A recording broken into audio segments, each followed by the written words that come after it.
En este vídeo vamos a hablar del bloque 3, que se llama la formación de la monarquía hispánica y su expansión mundial de 1474 a 1700. Como podéis observar, se divide en 9 epígrafes que habla de toda la evolución desde los reyes católicos hasta la crisis y decadencia de la monarquía hispánica. Os lo voy a resumir a través de un cuadro, ¿vale? Que tenéis también en el Padlet, ¿vale? Que es esta presentación. Bueno, esta etapa los reyes católicos inician una nueva dinastía con sus sucesores, Carlos I principalmente, y llamamos la dinastía de los Austrias. Podemos diferenciar dos etapas, las Austrias mayores y los Austrias menores. Los principales reyes son, como podéis observar aquí, reyes católicos, Carlos I y Carlos II, como los Austrias mayores. A partir de la derrota de la Gran Armada, la Armada Invencible, iniciamos la etapa que se llama los Austrias menores de decadencia del imperio con Felipe III, Felipe IV y Carlos II, que será el último representante de la dinastía de los Austrias. Características generales de esta etapa, ¿vale? Os voy a dar como dos pinceladas un poco de lo que significa esta etapa. Sería, en primer lugar, bueno, los reyes católicos establecen una unión dinástica y mediante una activa política religiosa y territorial proceden a la unificación de la península ibérica, así como al desarrollo de una monarquía autoritaria más moderna, en la cual sobre todo Castilla pasa a ser la protagonista de un gran poder sobre los nobles, etc. Esto ahora hablaremos en lo que es el primero de los epígrafes.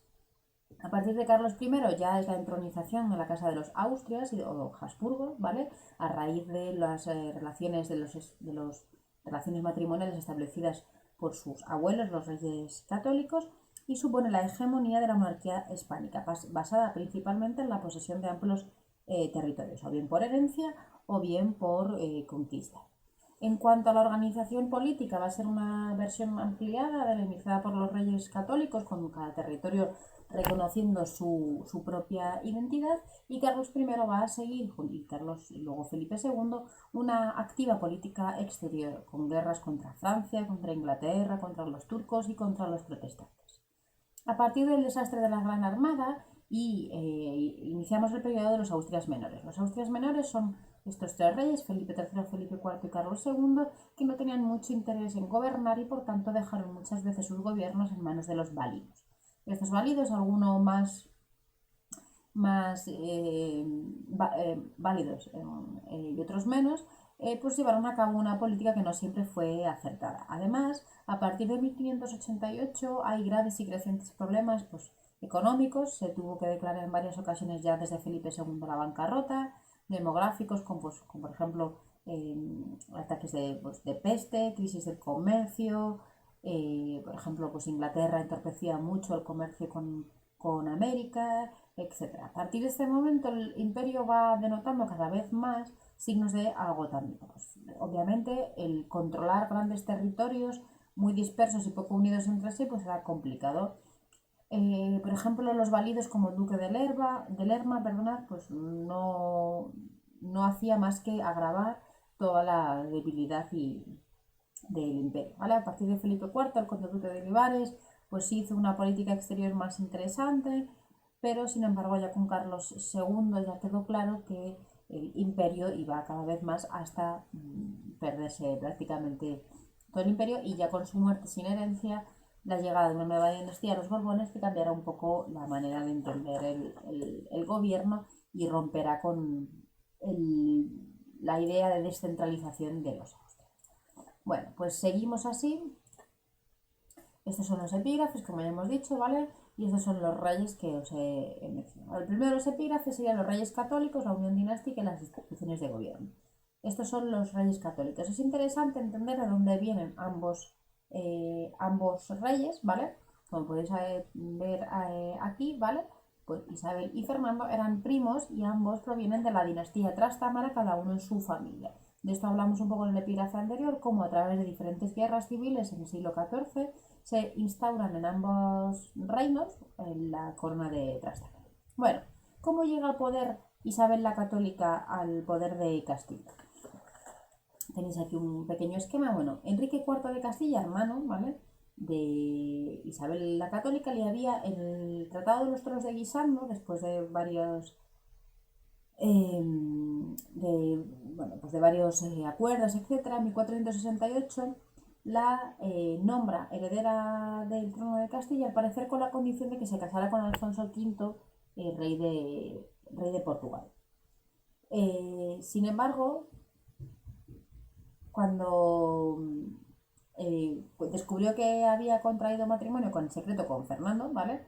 Hijo de Juan II de Aragón, la desheredó y nombró sucesora a su hija Juana, apodada la Beltraneja, pues que se rumoreaba de que no era hija en realidad de Enrique IV, sino de un hombre de confianza del rey que era Beltrán de la Cueva. Al morir Enrique IV en 1474, Isabel se va a proclamar reina en Segovia y poco tiempo después Alfonso V de Portugal va a invadir Castilla y reivindicar la corona para Juana de la Beltraneja, con la que se había comprometido en matrimonio. Así comenzó la guerra civil por la sucesión al trono en la corona de Castilla. En el bando de Isabel se alineaban los pueblos y ciudades en general, casi todo el clero y la mayoría de los grandes linajes nobiliarios. Desde el exterior recibió la ayuda de la corona de Aragón, con la que se había casado con Fernando, ¿no? El bando de Juana, por otro lado, contaba en el interior con el apoyo de un sector de la nobleza y de miembros destacados del clero, como Alfonso Carrillo, arzobispo de Toledo, y en el exterior con los reyes de Francia, por su hostilidad hacia Aragón por temas territoriales. Y Portugal, que estaba interesado en la unión con Castilla por vía matrimonial a través del casamiento con la Beltraneja. La guerra se va a prolongar porque las fuerzas estaban muy equilibradas, pero finalmente se va a imponer el bando isabelino en 1478 con el Tratado de Alcasovas con Portugal, el que supuso, entre otras cosas, pues el reconocimiento de Isabel I como reina de Castilla. Así iniciamos el reinado de los reyes católicos.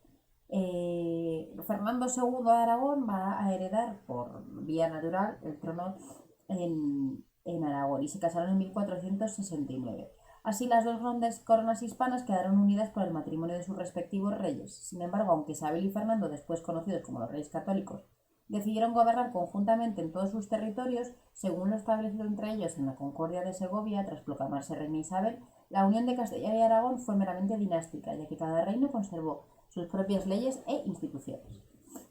No se plantearon en ningún momento la idea de crear una monarquía unitaria y centralizada. Incluso después de la muerte de Isabel, ambos reinos volvieron durante un tiempo a estar cada uno en manos separadas. Aunque ambos monarcas gobernaban en régimen de igualdad en todos sus territorios, las diferencias entre la corona de Castilla y Aragón eran notables. Pues Castilla, por ejemplo, tenía más extensión territorial y más población, tenía una organización comercial bastante potente y en crecimiento, era un Estado unido, ¿no? Pues con un solo gobierno y con unas instituciones más centralizadas, y no estaba su monarquía, ¿no? Pues sometida en el control de las cortes ni nada. Pues un poco lo que hablamos de la organización de las instituciones en la Baja Edad Media. Por tanto, su gobierno se basó en la primacía de Castilla sobre Aragón debido a su mayor potencia y dinamismo. Bueno, durante este periodo, ¿vale? Esto lo haremos en clase, pero durante todo este periodo los reyes católicos procedieron sobre todo en Castilla, a la instauración de una monarquía autoritaria mediante la creación de un ejército permanente, de una hacienda organizada, de una organización de las tierras, lo vemos aquí mejor, ¿vale? En cuanto a la política interior, los reyes católicos, principalmente en Castilla, procedieron a organizar mediante un desarrollo de la hacienda, la cual revisó muchas partes de las mercedes concedidas a los nobles por Enrique IV y muchas se retiraron, lo que supuso la consecución de la recuperación de la mitad de sus rentas a los reyes. Esa política interior estaba organizada en gran parte por los secretarios que controlaban los consejos, principalmente el Consejo Real de Castilla, que era dando papel a letrados universitarios con formación jurídica, y los nobles van a quedar relegados como a una función más consultiva, no tan importante. Estos secretarios reales eran funcionarios con formación en leyes que intermediaban entre los consejos y los reyes.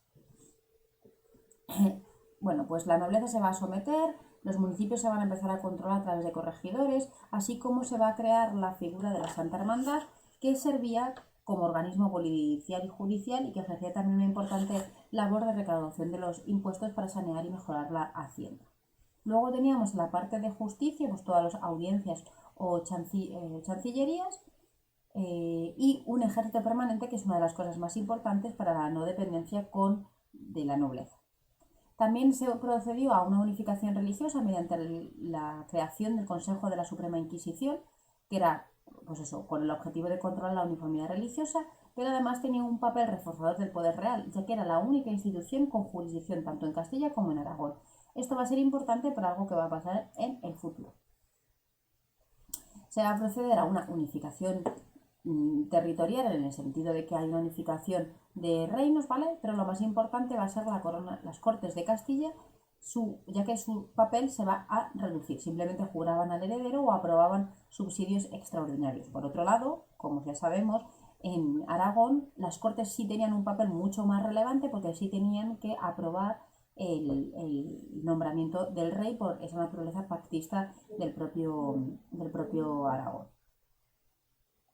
En política exterior, esto ya lo veremos un poco más en el siguiente epígrafe, pero bueno, simplemente para mencionarlo, la política matrimonial fue muy importante, ¿vale? A través del casamiento y del matrimonio de sus hijos. Aquí tenéis los hijos que tuvieron Isabel y Fernando. Como podéis ver, pues la primera, la primogénita, se casó inició una vía dinástica en Portugal, casándose con 2 reyes portugueses, ¿vale? Con el segundo se casó la 4ª hija también, con el mismo que se había casado su hermana. Juan, que iba a ser el heredero, pero murió pronto, se había casado con Austria, ¿vale? Con una heredera austríaca. Juana, que será la próxima Juana I de Castilla, la apodada Juana la Loca, que casó con Felipe el Hermoso, ¿vale? Felipe de Austria o Felipe de Flandes, ¿vale? De aquí saldrá el heredero que gobernará en la península ibérica, que será Carlos I, y luego Catalina, que casará con Inglaterra, ¿vale? Con 2 hermanos de ingleses, sobre todo Enrique VIII es el famoso, que luego surgirá María Tudor, que nacerá también pues otra vía nueva de influencia, ¿vale? Por tanto, tenemos influencias con Portugal, aquí veremos luego los frutos con Felipe II, el matrimonio con Flandes y Austria, del que heredará el título de emperador Carlos I, y luego en Inglaterra, que también luego explicará relaciones con Felipe II. Bueno, aquí veis un poco a través del mapa las relaciones que se establecen durante este periodo. Bueno, luego, las conquistas, 1492 fue un año clave, ahora lo veremos, ¿vale? Pero bueno, empezaron con conquistas norteafricanas y luego, por otro lado, toda la